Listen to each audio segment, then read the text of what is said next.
Laura, there's a lot of issues about the COS, certificate of sponsorship, within the healthcare space in the United Kingdom at the moment because of several changes going on. Can you tell us some of these changes right now and why people are looking for alternative pathways? All right, thank you very much, Doc. I'm not going to say that Australia would replace the UK, by any means, but I'll say Australia is a great alternative, especially with everything that is happening right now in terms of the immigration laws, the uncertainty. People are really looking for alternatives. A lot of people's sponsor license have been revoked. Like you said, you've spoken to quite a number of people this week. Same, on our end. A lot of people are coming to the end of their graduate work visa, their student visa. There are people from outside the UK that are looking to, migrate legally and work in professions like the healthcare sector in the UK. And I'm saying to them is that we are beginning to see that window of opportunity opening up the same way it was 3-4 years ago in the UK is beginning to open up in rural Australia, specifically rural Australia. I'm not talking about Melbourne, Brisbane, Sydney. I'm talking about those regional areas, remote areas, the hinterland, Tasmania. These are the areas where we are seeing demand. And yes, this is a suitable alternative to the UK or Ireland. Yeah. When I tell people that Australia is the best country in the world, I have seen it, I have experienced it, people don't believe it. Yeah. Why do you think that Australia is suddenly one of the best places that people can move to? I think Australia is solid because of, let's not try to, sugarcoat it. Australia is a solid country because of the benefits. Because of what it has to offer. Number one, the pay is good. The pay is really good. Is multiple times compared to what you will earn in the UK or in the Republic of Ireland. So I'll say number one, the pay. Number two, the conditions of living is also great. Number three, there's a good work-life balance. Number four, it's very attractive because of the family. You're able to go with your dependents. And I think the best part of it, the icing on the cake, is the PR in 2 years. Not all pathways, but the 482 pathway, has that icing on the cake, or the DAMA pathway has the icing on the cake, which is just 2 years to get your PR. And for those of you that don't know what PR means, PR is permanent residency in Australia. Just tell me what else could be better than. So for the sectors that are hot and in demand right now in the healthcare field, it's not only nursing. So sectors that are hot: aged care.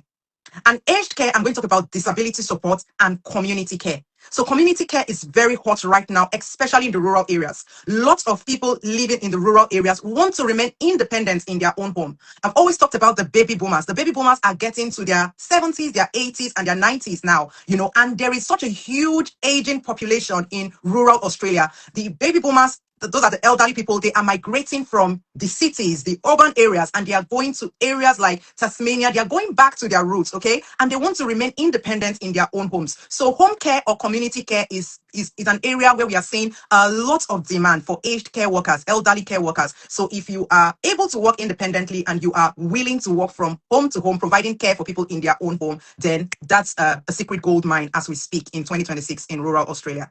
So based on my research, and I need you to corroborate this, based on my research, there's something called DAMA. That's basically what we're trying to talk about. So it's a type of migration pathway where there is a sort of agreement between the Australian authorities and these rural areas that you've mentioned. So does it make searching for jobs easier? Relocation benefits, do they also get relocation benefits? What are the advantages of going to some of these areas? So now the DAMA for aged care workers is an alternative to the Aquila pathway. Okay, so it's an easier pathway. It's a lot of employers can get on it more easily. So small care homes, small care agencies in these regions that are designated can get on the pathway in as little as 4 weeks, and they can sponsor you. So it's not like the other pathway that involved a lot of bureaucracy. With this pathway, you can get an employer that is not even on the DAMA, and when they employ you, they put everything together in as little as 4 to 8 weeks. So that is what the DAMA pathway is all about. Yes. I also did read that you need some things, you need some qualifications, some certifications to be eligible for this.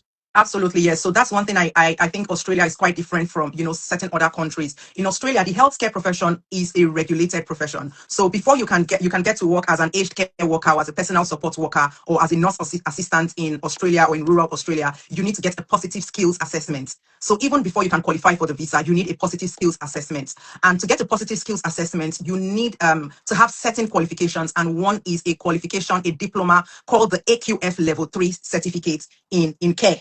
So you can get the UK equivalent, which is the NVQ Level 3 in care. You also need to have some work experience, and you also need to have references that you have the relevant experience and you apply to get a positive skills assessment. Once you have the positive skills assessment for the DAMA, the employer can start to process your visa. So these are the main requirements, the three main requirements that you need: the qualification, AQF level 3 or a nursing diploma, not the ones you do online. You need a vocational qualification, an actual qualification that offers competency or vocational placement. You need experience in care for the elderly, specifically care for the elderly, not any other type of experience. And then you need references. These are the three key requirements for you to get on the positive skills assessment and get a DAMA. Do you have to be a nurse for you to be able to get this DAMA? Must you be a nurse? No. You don't have to be a nurse. You don't have to be a nurse. However, you need an accredited and a professional qualification that is similar to nursing, and you can get this qualification in as little as 3 to 6 months. However, it must have a competency element, a vocational, like a placement, an actual hands-on placement. So it's not something you can do online. They specify on the website 6 months actually. So just to backtrack on what I said, on the Australian government website, they specify that the qualification must not be shorter than 6 months and it must contain a vocational competence. So that is the minimum requirement. That's the minimum requirement. Okay. Yeah. And what about age? Is there any age limit? Okay, yes, I didn't talk about age. So one of the very exciting things that the DAMA offers, because I have a lot of clients and students that are in their 40s and their 50s, and they wanted to go to Australia, but they couldn't under the previous pathway, the age care pathway, because the age restriction was 45. But right now, the DAMA age restriction is capped at 55 years. 55 years. So it's 55. So it's good news. Australia wants people that are experienced, people that are matured, people that have seen life, so to say, and are able to just settle down and take care of their elderly. So yes, so they're welcoming people from the age of 18 to 55. Yeah. So we now know that you don't have to be a nurse to qualify. No. You, as long as you're younger than 55 and yes, below, you can also do 55 this. and below. Now let's talk about this. Can people apply from Nigeria? That's number one. Nigeria, Ghana, South Africa, Zimbabwe, and the likes. The number two, people that are already in the United Kingdom working, but maybe they lost their COS or it had been revoked, or they were told to go home, and those category of people. Yeah. Is it possible to switch and move, get sponsorship in Australia as well? Yeah, okay, so let me start with the category of people that are outside the UK and outside Australia. So people like in India, Pakistan, Nigeria, Ghana, South Africa, Zimbabwe, Nairobi, UAE. Yes, those people are able to move. It's open. There's no red list. As far as Australia DAMA pathway is concerned, there is no red list, okay? However, for those in the UK, we have employers that are coming to the UK to recruit displaced workers directly from the UK. Okay, so that's one of the advantages for those displaced workers in the UK. So employers from Tasmania, from Dobbo, from Queensland are arranging and coming and recruiting nurses, healthcare assistant, healthcare workers that have UK experience. So that's a positive for those that have lost their sponsor's license or have been displaced that are in the UK. However, you don't need to be in the UK. You can be in any country in the world to access the DAMA pathway. And as well, the NVQ level 3 diploma it covers those competencies: safeguarding, medication administration, confidentiality, patient care and dignity. So it covers those core competencies: equality and diversity, and communication. I think those are some of the main skills that they are looking out for. Those are the main competencies that they are looking out for in the kind of workers that they are recruiting. I always say to people, international recruitment, there is no hard and fast rule to it. You need to prove yourself competent. You need to prove yourself, that you are going to be a valuable addition to the team. They are not going to employ you just because you applied or because you have a nice CV or because you have, formatted your CV or you have revamped your CV. There are some key qualifications they are going to be looking out for. What is going to separate you from the rest of the crowd? Anybody can come and say, I've taken care of my grandmother, I've taken care of my elderly parents. But what separates you? This is international recruitment. This is a company far away in Tasmania recruiting you 48 hours, such a long distance, thousands of miles. Why should they recruit you? How can you prove to them? So your qualification is not just a paper. It's actually a proof that you have the relevant skills and competencies for company A to be able to send you out to a remote location to go and take care of 90-year-old Mr. Smith, to know that if Mr. Smith has a crisis or there's an emergency, before you call the emergency, you can perform CPR, you know what to do. So those are the kind of people they are looking for, and those are some of the responsibilities that you will be carrying out as an aged care worker. There is something they call relocation benefits. So they help you. Laura, can you give us some, if you have a more detailed perspective of those jobs and the relocation benefits? So when we say move to Australia or get paid to move to Australia or move to Australia for free, it means that the employer is not going to charge you any money to employ you. It's free. It's 100% free. However,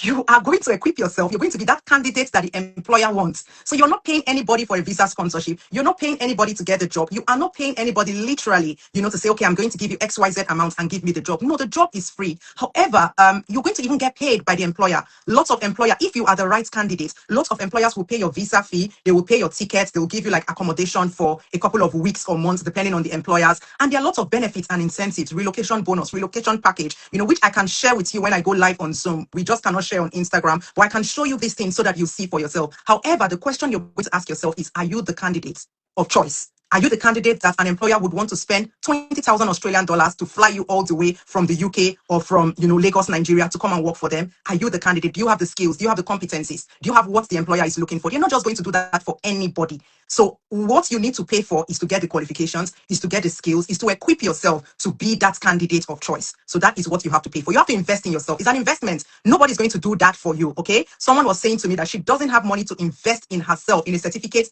that costs a few hundred quids, that she could not pay for it. But she wanted to get a job that would pay her over £30,000. And she could not invest a few hundred quids to get that job. So I said to that person, you are not serious. Yeah, no, she's not ready. She's not ready. Like Papa Deboye said, they're not ready. They're not ready. They're not ready. So now let me ask you, there are some people have UK experience, so they have the MVQ3, but there are some people who want to move and don't have the qualification at all. How are you going to help them get that qualification? And are you going to help them look for jobs as well? Okay, this is two in one question. So I'll start from the first one. So for those that want to move and don't have the qualifications or have minimum experience in care for the elderly, what we are going to do as a training provider and as an employability, support company is we are going to equip you with the qualifications that you need, that employers are looking for. We're going to equip you with the competencies that you need, the practical training, the hospital exposure, the clinical placement. So we're also not going to leave you there. You said, do you help with the jobs? We are going to provide end-to-end support as far as employability coaching is required. Now, what we mean by employability is that we position you, we equip you with everything that you need to know about the job market. We are not the employers. I've always said it here. We are not the ones to give you the job. We are not the ones to give you the sponsorship. I'm just putting that caveat out, so that people don't hear what they want to hear and run off with it and get it wrong. That Grammartorial said they are going to give us a job. No, we position you. We put you right in front of the employers that are able to sponsor you and give you all this juicy relocation package. Now, with our experience, with our exposure, with our expertise, with everything that we do, we know those employers, we know those areas, we know who and who is recruiting. So we signpost you to the employers, we prepare you to have everything that the employer needs, we prep you for the interview, we ensure that you are ready and well equipped. Now, the ultimate decision is on the employer. But if you have what the employer is looking for, I can tell you, there's no reason why you won't get a job. So this is how we help people. For those that already have their NVQ from a different training provider, yeah, we can still support with the employability side of things. We are one of those companies, I would say, if not the only company that provides full end-to-end employability support. And it's coming out of my own experience. Okay, so I'll just tell a very short story here, if you don't mind, Doc. I came to the UK many years ago, and I studied civil engineering masters at Imperial College, one of the top 3 engineering colleges in Europe and even in the world. Imperial College, you can go and research that. And I noticed that employers were not just after my glowing certificate. Yes. No, they were not just after that. This is a civil engineer from. I was getting the rejections. No. I'm not ashamed to say it. I kept getting rejections after rejections after rejections. Sometimes I'll go to class, and even before the end of the course, some of my classmates will say, I just got an offer from Halliburton, from ExxonMobil. I'm going to the Dead Sea. I'm going to the, they will call all these names. And I was hearing, figures that were mind-blowing figures. 8 offers. The day I heard one of my classmates saying she just got 8 offers, and one of the offers was in 7 zeros. I went to my room that day and I began to kabash. I said, Lord, what is it? And the Lord said, it's not about kabashing. It's about doing the right thing. The Bible said that Daniel was skilled. Daniel had certain skills that the king could not ignore. I'm telling you, these guys have skills. And I asked one of them, give me your CV. And when I saw what I saw on their CV was not just Imperial College, was certain skills that Halliburton could not ignore. There were skills that, there were competencies that Shell could not ignore. It will interest you to know that one of these colleagues, he will be flown from chopper, from one oil rig to the other oil rig. They were looking for him because he had the competency to be able to read an oil rig. And that was the secret. That was the eureka moment for me. And that was how I gathered these competencies. So it's from my own experience that I started helping people. That is not enough to say I have a public master's in public admin, master's in healthcare management, I have master's in public too. Pharmacology, pharmacognosy, pharma this, pharma that. It's not about that. It's about the skills, the competencies, the experience, the know-how. Mm-hmm. And from my own experience, I started helping people, and I've helped thousands of people to be able to navigate the job market in the Western world, abroad, whatever country of your choice. But we focus UK, Ireland, New Zealand, Australia, the Channel Island. This is where I have skills and experience, and in the healthcare sector. All right, fantastic. I've got a couple of more questions for you before you go. But guys, if you're watching this and you want to ask Laura questions, you can come up, okay? Just send the request. I'll accept your request, okay? Send the request. I'll accept your request, and you can join the conversation. You can come and ask her. You can come and talk to her. You can ask her any question that you want. So she has clarified that before you get these jobs, you need to have competencies. You need to have certifications. You need to have trainings. You need to be qualified. That is what she's going to help you with. It is not as if she will come to your house and give you a job. Or no, these jobs are advertised. These jobs are there in the rural areas of Australia, but you need to have some qualifications, trainings, and competencies to be able to access those jobs in the first place. What she is saying is that if you come to her from start to finish, she will train you, she will, give you those competencies, she will give you the certifications, and at the end of the day, she's also going to teach you how to prepare for job interviews, how to redraft your CV, and she will teach you how to search or get those jobs. Okay. So people are asking, how do they get these trainings that you're talking about?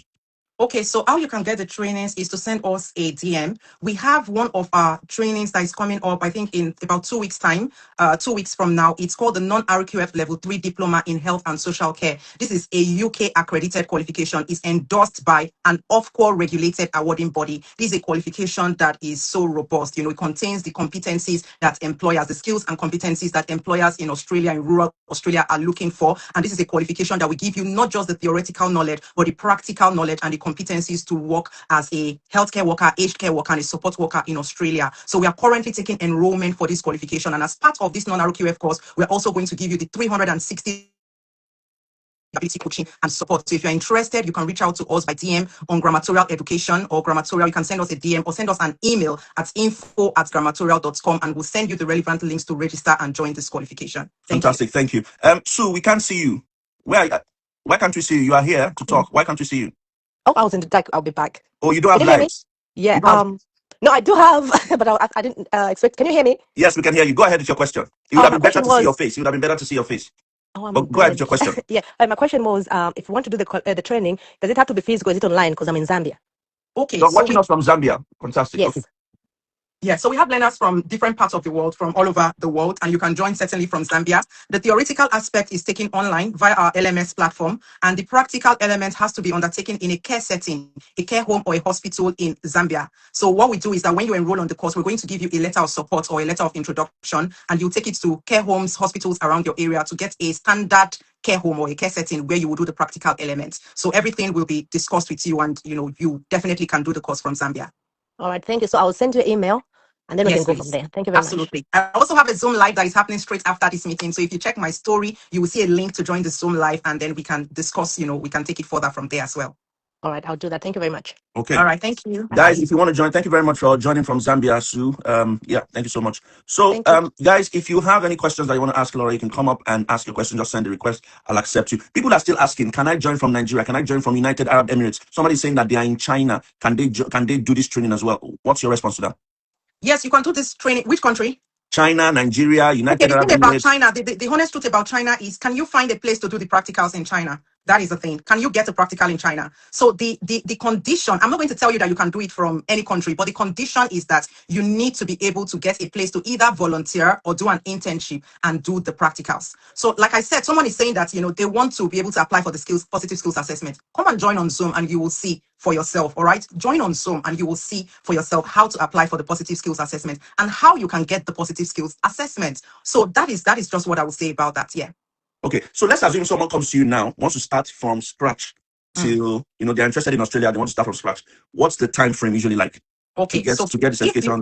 If you don't have your certificate, you want to join the non-RQF, the standard time is 6 months. So you need 6 months to complete the non-RQF. However, you can fast track in 3 months. But let's just use the longest, possible time. Let's try to manage expectations. So once you complete in 6 months for the standard time, the next thing you're going to do is to apply for your skills assessment. So you get your positive skills assessment, which usually takes about 6 to 8 weeks. So that's another 2 months. And within that period, you are simultaneously applying for jobs. So it's not a mutually exclusive event that you have to do one before you do the other. Even before you finish the course, you can already start applying for jobs. So once you get the job, that will take you another couple of weeks to go through the pre-employment checks, onboarding and everything. So let's give and take another couple of weeks. So end to end, realistically, you want to be looking at, giving yourself a good, 12 months to complete it. So it's not a walk in the park. It's not, something that just happens so magically. Like you say, you just come, take and go. Some people come to me and say, where is my certificate? Like I have certificates in the cupboard and I'm saying, give me £10 and take a certificate. No, it doesn't work that way. It's a process that you have to follow. You start at a point A, you follow through the process and you get your certificate. I have said it and I'll always say, if you are someone that doesn't know how to follow process, doesn't know how to work methodically, you are not prepared to work, you're not prepared to do things by yourself, then this pathway may not be for you. So this is a pathway that is for people that know how to see things from start to finish, people that are prepared to work, people that are prepared to put in their efforts, people that are not looking for magic or quick fix. Those are the kind of people that we accept on this program. Thank you very much, Laura. Osamu Diame Osage, you're asking, what is the guarantee that after these trainings you will land a job in Australia, and how long is the training? Does the training usually last? Osamu, I have a question for you. What is the guarantee that you will wake up tomorrow? What is the guarantee that you will wake up tomorrow? Why do we like looking for shortcuts? You want someone to guarantee you, when that person is not the employer, that person is not the consulate. It is only God that knows tomorrow. But what we have been saying here is that, and I don't know if Laura has a different perspective, but what we have been saying here is these jobs are available in Australia if you want them. They have these benefits: family relocation benefits, PR in certain number of years. It's a bit easier. There's steps and processes to it. If you have certifications and qualifications and trainings, you can get those jobs. We are saying that she is able to train you, offer you those certifications, help you to look for those jobs. The employer can say, you can go for the interview and fail the interview. Who are you going to blame for that? The employer can say, I prefer somebody who dressed this way to an interview. You didn't dress properly, and take that person. Who are you going to hold responsible for that? So or you don't even turn up for the interview. Exactly. Stop looking for guarantees. Guarantees. Do play your part. Do what you need to do, and have the best expectations in mind. I don't know, Laura. Do you have any? Yeah, I think you hit the nail on the head. A lot of people expose themselves to vulnerabilities and scams when I can come here and tell you, oh, it's 100% guarantee. So be very careful when people give you 100% guarantee, because they are not, even the consular officer cannot guarantee you until he sees your papers, until they see your documents. So even the Australian immigration will not tell you that it is guaranteed you're going to get this visa. So I'm sorry, we don't offer any form of guarantees, but what we do offer, and we know that works, it's a principle, is a pathway, that works, that's been tested and tried and works. And if you follow through, you will surely arrive at a destination and a good outcome. Yeah. All right. There's somebody on our live now. Glory, are you there? Glory? No, it looks like they have a weak connection. Yeah, I think they have weak connection, so I'll take her out. Yeah. So, guys, we still have about 10 minutes if you've got questions that you want to ask. We've talked about age. There's no age. Okay, there's age restriction, 55. 55, yes, 55 is the age restriction. 45 is for the aged care industry labor agreement. But for the DAMA, the rural areas, they opt it to 55. So you can still get PRO, permanent residency, up till 55. So the cutoff for PR is 55. Tariq is asking, the certificate you're helping with, if I don't want to use it for Australia, can I use it for other opportunities? Yeah, absolutely. That's one of the beauties about the certificate. You can use it for the UK, for Ireland, for Channel Island, for New Zealand, for Australia. So if you want to go for the RQF, which is the regulated qualification, you can even use it for Canada, but that is the RQF. For the non-RQF, it's a qualification that offers you skills and competencies. It's not an academic qualification, so it's just for job purposes, for skills and competencies. You can use it for countries that are more into skills and competencies rather than looking for an academic qualification. Yeah. Okay. Tariq, is that you? Yes, that's okay. Did I just answer your question, or you have another question? I think network issues. Yeah, it looks like they're having network issues. You see, that's how I try to help people. Okay. Hi, Tariq, good evening. Good evening. Yeah, I can hear you loud and clear. Thank you so much for this enlightened project discussion. So my question, I have a master's degree in educational psychology, although I have not practiced with it over a certain period of time, about 7 years, because Nigeria happened to me, I had to jump career to another career actually. So I'm looking to see if I can revive that, and if I can join this program. What do you advise for someone like me who has this kind of situation? Okay. Can I answer his question? Yeah, educational psychology is not, very quickly, educational psychology is not aged care. So when I was going through the requirements, I said specifically a degree, a diploma, a qualification, minimum level 3 in aged care. And it needs to be aged care. Okay, so even with your educational psychology, you have not practiced for 7 years, you are out of currency. So for those in the medical and the healthcare field, you need to be current. All right, so they would be looking at your currency, they would be looking at your qualification if it contains modules in care for the elderly. So I don't think you meet those 2 criteria. So my recommendation to someone like you would be to take the NVQ level 3 diploma in either the non-RQF in 6 months or the RQF, and get the relevant skills and competencies. And like the previous person asked, you can use it for other countries, not just Australia. All right, great. Thank you so much. All right, thank you very much. Thank you. There is a question that is quite interesting. I just want to touch on. Someone said, I'm presently, I believe, a nursing assistant at Oxford University NHS Foundation Trust. I have the care certificate, 15 standard. I have skills in ECG and so on. Do I have a chance? Yes. So it depends on how many years experience you have. If you have more than 12 months paid experience, then yes, you have a very good chance of getting a job in Australia and relocating to Australia. And you fall under another category of people that we support, which is with a job masterclass. So for those that are experienced in taking care of the elderly and have the relevant qualifications, you don't need to go through the NVQ diploma from scratch. You can go straight to our job masterclass, which is a 2-week program that is dedicated to providing you with the employability support, the coaching, the skills, the exposure that you need to be able to find employers in Australia, in rural Australia, that can sponsor you to work there. So I think that would be the best pathway or package for you to take if you're interested in rural Australia. Yes, I just thought that I'll highlight that person's question. Thank you very much. Do you want to